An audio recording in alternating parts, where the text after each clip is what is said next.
All right, folks, here we go. This is our last fireside chat. Headphones on, and everyone will be able to hear. There we go.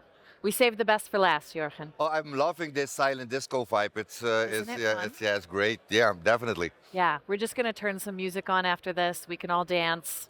No one will know 100%. what we're dancing to. Let's do it.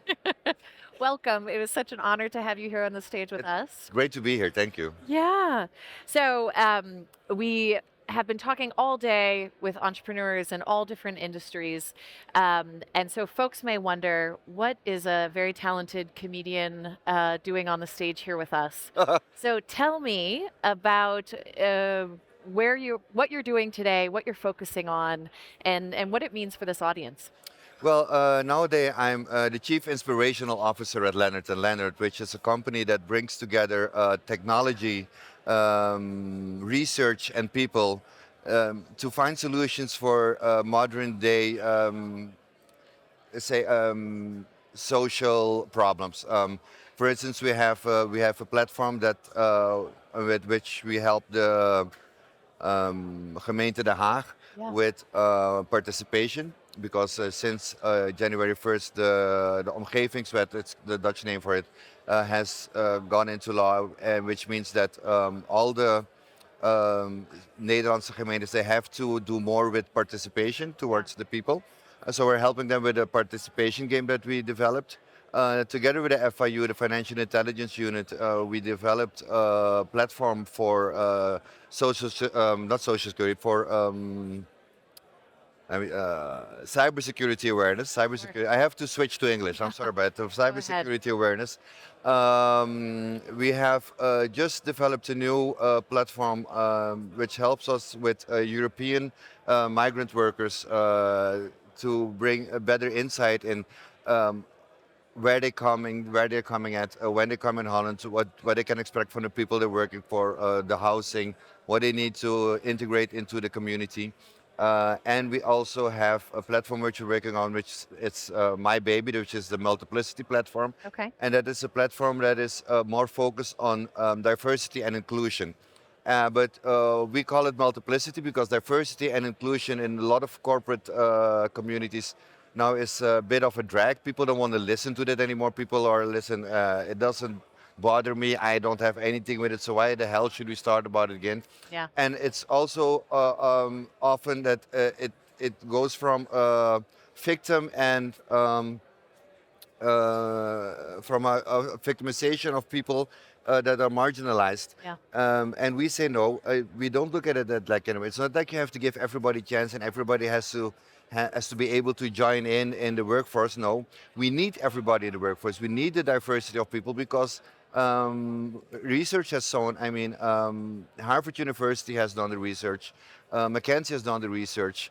We need a diverse workplace because if we don't do that, we will lose. We will lose the market here in Holland. Yeah. If, for instance, it has shown that with a diverse management team, you will reach between 18 and 38% better revenues. With 1% more women in your management team, you will reach 3% more revenue than you're used to. So it is a economical necessity, and we have to bring that awareness around that. You're not giving other people a chance to join the workforce, but you're giving yourself a chance and the business a chance if you broaden your horizons and if you dare to look different at the world and include everybody into the work process. Yeah, that's great to hear. We were speaking with the CEO of Nearfield Instruments earlier today, which is a deep tech and hardware startup, and he was saying, I have to have a diverse team because people are able to look at a problem and a product from every different angle and help me identify different weaknesses that I wouldn't otherwise find. And so it's really critical. But then beyond that, that people have to feel comfortable speaking up. There's all these things. So I think also for myself as a business leader, sometimes my challenges in building diverse teams just felt so insurmountable. I didn't even know where to start. Yeah. And so to a founder or a CEO or a business leader sitting here in the audience today, where can they start if they're interested in building more, making sure their company is representing the diversity that's available here in the Netherlands? I think it starts with the awareness of what does your stakeholder your stakeholders look like. Yeah. What am I in the market for? And when you're aware of what you're in the market for, you will see that you're in the market for almost every consumer or for everybody that is of a different sexual identity, a different ethnicity, whatever. So if you want to include all these people and have all these people as your customers or as your stakeholders, you have to make sure that your company represents these people as well. So it starts with that awareness that you're sure that you're not just in there for your own, but that you're in there to reach out to reach a broader audience. So if you have that awareness, that's the first step that you're making into acknowledgement that you need a diverse workforce. And then it starts with the onboarding. Because people often say, well, we tried it, but they don't stay too long. We try to have people of color, but after 2 months they leave us again because they don't feel at home. No, it starts with the onboarding. It starts with the awareness that you have to make sure that your whole workforce knows what the addition is that these people bring to the workforce. What is the extra that they bring to the workforce? Make everybody aware that we're not bringing people in here just to check a box. We're Right. bringing people in here to make a difference, to make the business grow, to make sure that we get better results. And when you have that awareness within your workforce, they will create the possibility to gain more insight into what are the needs, what is the culture, what is the view of somebody else, and how can I respect that, and how can I make my team more diverse to reach that broader audience. So that's where it starts. It starts with awareness that you're in the market for everybody. So make sure that everybody recognizes him, her, or themselves within your business. Yeah. And I think too that ties back to you don't want to have to talk about a business case for diversity because it should be by default a must have. Yeah. But if you know your customers, that can lead to better revenue. So there is, again, this ties into that business case and that better business performance that you were talking Performance about. yeah, Yeah. and the thing is that it comes from both sides of the because you can try everything within your business to make sure that everybody's welcome, but people that come into the business also have to learn that they have to adapt to the workspace that they come into. Right. You cannot expect that everything directly will shift into gear to make you feel at home or to make you feel happy. You also have to do the effort to fit within the team. As I say it in Dutch, it's okay to be a brown egg. Just make sure you're an egg so you fit within the rack. Yeah. And I think that's the difference that people often make. I said it's like if I would be the top scorer at Tuvalu for the Tuvalu soccer team, but in Tuvalu we have different soccer rules. That, for instance, I can start in the middle of the field, take the ball with my hands, run to the goal, and then kick it in the goal, and I'm the top scorer. If I would come to Ajax, I would still be one of the best performing players, but that's something aside. But if I would come to Ajax, they would bench me Right. because this is not the way we play football here in Holland. Yeah. So it is also about learning the rules when you come into the workplace and make sure that people adapt to you. Yeah. Furthermore, what's something that we also have to be aware of that it is also the terminology that we use against when we talk about certain things. For instance, here in Holland, we talk about mensen met een beperking, people with a shortcoming. Yeah. Well, I always say that these are people that have an extra challenge because if you have an extra challenge, people that overcome challenges are heroes. Yeah. People that with a beperking, people that have a restriction or that are less capable or less able, those people you feel sorry for. So it's the way that we look at people. If you say that somebody is beperkt, to use a Dutch word, people will think beperkt about you. Yeah. If you say somebody is not equal to the rest of us, people will see you like that. So it's also how we view that and how we think about that. And there's something also that I think that we should learn here in Holland is that in Holland we try to be very open and we feel like we're very liberal and that everybody can be everybody that they want. Yeah. But it's only you can be everybody you want in Holland, but only if it's let's say it the way I see it or the way I want it to be. Yeah. So really giving people the possibility to be who they are, it takes some extra effort from you as well to recognize that you should give people that room. And that's how you create a safe environment because people need that psychological safety on the work floor to really feel that they can be who they want to be. Yeah. That's great. These are helpful and actually actionable things that people can take into their work cultures and try to bring home. And as we zoom out, I mean, one of the things Yeah. we've been talking about today, climate change, food shortages, these big challenges that we're facing as a society. And, Yeah. and you touched on it before. I think one of the most dangerous things now is, I see it as an American, this fatigue around diversity and Yeah. doing the quote unquote right thing, because it either people have come so far around the circle that they no longer think there's a problem, Problem. Yeah. or people have tried so hard and failed. And I think you see that playing out in politics and who people are Definitely. voting for and the narratives that are getting told about immigration, Yeah. what that looks like. But are you optimistic? Are you pessimistic? What's I'm your always view? optimistic because Yeah. I believe that people are sane to start with. I mean, everybody in this room has their own ideas, has their own bubble, but when we go to the basic of it, we all have a certain sanity that will make us believe that we all want to make a better world for everyone in it. Yeah. So that's where I get my hope from. That's where I get my optimism from. And of course, we have politicians now that use the status quo to set people up against each other. Right. And if we look at social media, if we look at news outlets, they all are using that as clickbait to set people up against each other. But I believe that if we start thinking critical and really see what's at hand, for instance, when it comes to climate change, when it comes to social injustice, I firmly believe that the basic person is good-hearted and that we are all good people from this. And if you have that firm belief, I think you can also take the step to try to see what the defaults are in other people or why they have a certain way of thinking. We all have our own little bubble in which we believe in, and we all have our own reality. And I want to emphasize today to everybody here in the room, everybody is right. Everybody is right in their own reality. So please try to accept that. It is almost impossible to convince people to think like you think. Yeah. But stay close to your own beliefs, but also try to respect the fact that other people have their own beliefs. A great example was when we had the pandemic. Here in Holland, you had people that were against vaccination and people that were for vaccination. If you were against vaccination, you were a wappie. Yeah. And if you were for vaccination, you were a sheep. So it was the sheeps against the wappies. Yeah. And the thing was, I was one of the sheeps. And I was really pissed off at people that didn't want to get vaccinated because my wife has an immune disease, and Right. she was really vulnerable if she would get COVID. Yeah. So I even had a mat at my front door, no vac, no entry. Yeah. That's how far I went, and I even got in fights with friends of mine. And Yeah. afterwards, I was thinking, who the hell am I to decide for other people what they do to their body? Who gives me the right to decide for you whether you should get vaccinated?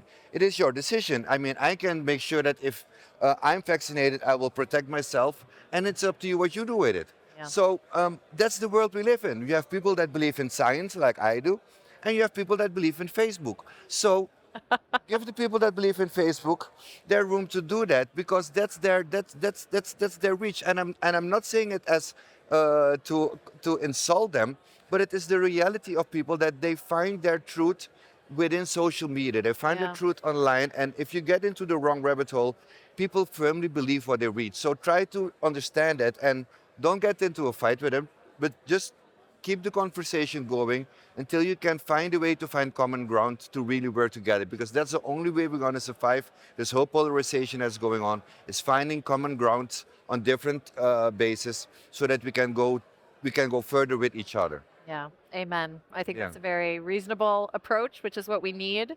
I can imagine people have questions for Jorgen, so I want to make sure we have time to take a couple of those from the audience.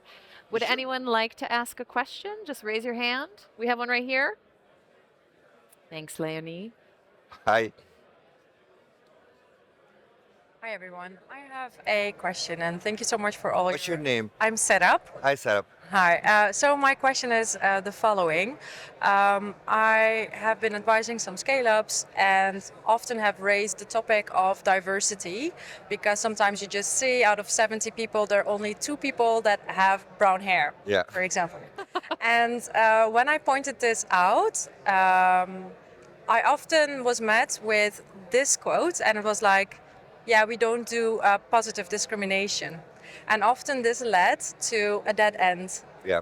because I was like, yeah, we don't do positive discrimination, so that's the end of it. What would you advise in a situation like this where you want to further the conversation, but you're actually met with a topic that just slams the door on this conversation shot at all? So it's like a get out of free jail card kind of argument, you know? Well, the argument should be: do you want to stay a scale up? Do you really want to scale up, or do you want to stay at the level that you are? Because, as I said, if you can convince people of the necessity, the economic necessity of that diversity, you have a totally different conversation. When you go into it, you have to make everybody feel at home there, and you have to find every culture. People are really getting tired of that argument. So you have to convince them of what's in it for them. We all listen to the same radio station, and that station is WIFM. What's in it for me? So if you can convince them what's in it for them, if they really diversify their workforce, then maybe you have a different ear. But the moment that you start seeing it as if they are not giving other people a chance, or that they're not open enough to other cultures or other people, they will start to protect their own business, because that's the first natural reaction. If somebody calls me a misogynist, the first thing I say, how dare you? But maybe then when I start thinking, oh wow, I have a wife at home, and if she doesn't cook, I really get mad at her. Maybe I am a misogynist. So if you say me, listen, the way you treat your wife, maybe you should think about it, that you would get more out of your marriage if you cook sometimes, and if you don't get so mad when you get home, we have a different conversation. So sometimes it is the tone of the conversation in which you have to try to convince people that they have to look differently at the world, and always start to find the common ground. See, listen, what is it where you want to go into? Where is it where you want to grow onto? What is your target in the longer term? Is that it? Well, then you have these and these stakeholders. Make sure they recognize themselves in your business. Then you have a different conversation. So that is what I would suggest. Good luck. That's Thank not an easy conversation No, to have. but yeah, we Good have that to you are keep having it it. going. All right, we have time for one more question, if there's anyone. There we go. Hi, my name is François. I'm the co-founder of Outlander Materials. We also talked about, or humor is also a topic here, and I was curious to hear your views on how you can use humor as a connecting factor in the polarized landscape that you just described. Yeah. The problem is that humor nowadays is often more marginalized, because people always say you cannot make that joke anymore, you cannot make that joke anymore. But the thing is, we as a people, especially when we find a common ground, we have certain things that we can all laugh about. Whether it be man-women relationships, whether it would be how friends work along with each other. So if you can find the right tone of humor in the workplace, you can really make it easier for people to understand what you're trying to tell them. When I do my speeches, when I do my inspirational sessions, I always use that humor to get people a bit out of balance, because if you make people laugh, they understand longer what you're talking about than when you just sit there and people are bored out of their mind, or they get mad at you. So the way you can use humor is always with, how should I say it, knowing that you're never doing it to purposely insult people. And that's the most important thing about humor. When humor is real, when humor is really funny, it's never with the intention to insult other people or to hurt other people. And I often have it. I have friends that can make jokes about me about Surinamese people, and I will pee my pants. But I have 100 people that try to make jokes with me about Surinamese people, and it can be the exact same joke, but the tone tells me that no, this is not your place to make that joke. So make sure that you first have the common ground, that you first have the relationship, that you can use the humor with amongst each other to loosen things up with the workforce. Because it's just like a friendship, where you can laugh with each other. It's easier to cry with each other. It's easier to fight with each other. It's easier to really reach goals with each other. And that's what I said. Humor is always a very important part. And let's not disqualify every joke that we make as prejudice, or as, how should I say, sexist, or homophobe, or whatever. We need to use humor, but know when you can use it, know who you're using it to, and always be aware that your tone decides and not you decide whether it's funny or not. Because that's something I often have. No, but it's only a joke. I didn't mean it. It's like a joke.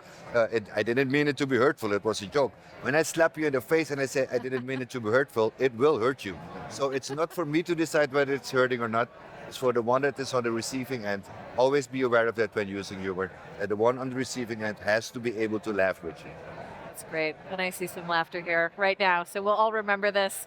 It'll sink into our brains.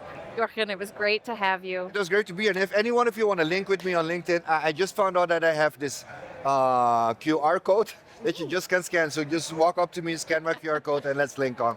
I think that your network can never be big enough. So thank you for listening. I really appreciate it. Round of applause. All right, and our very last thing happening here today on this stage will be in 10 minutes, I believe, right, Leonie, where we are going to announce the NL Top 250 fastest growing companies in the Netherlands. So you're going to want to be here to see that list. We are going to hear from ECE and we're going to hear from the previous winner. So join us back here in 10 minutes for that very special announcement. Thank you again, Jorgen.